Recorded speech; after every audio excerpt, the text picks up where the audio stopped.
What we're selling today is a 2007 GMC 2500 heavy duty. It's a double cab truck with a long wheelbase, two-wheel drive.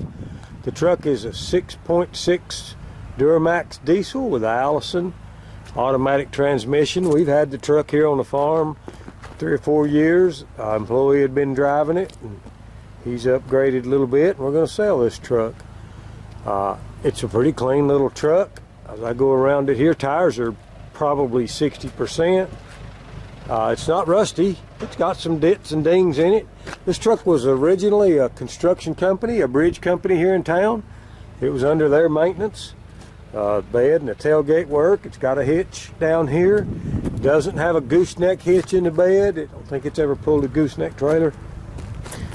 It's got some dents in it. It's got a dent right there in the bed. It's not perfect. It is a work truck, but not a bad truck. A pretty good running truck. Like I say, that Allison transmission on that Duramax motor. Got a little paint issue right there. Pretty good running starting truck. New batteries on it. We'll take a picture of the inside here in just a bit.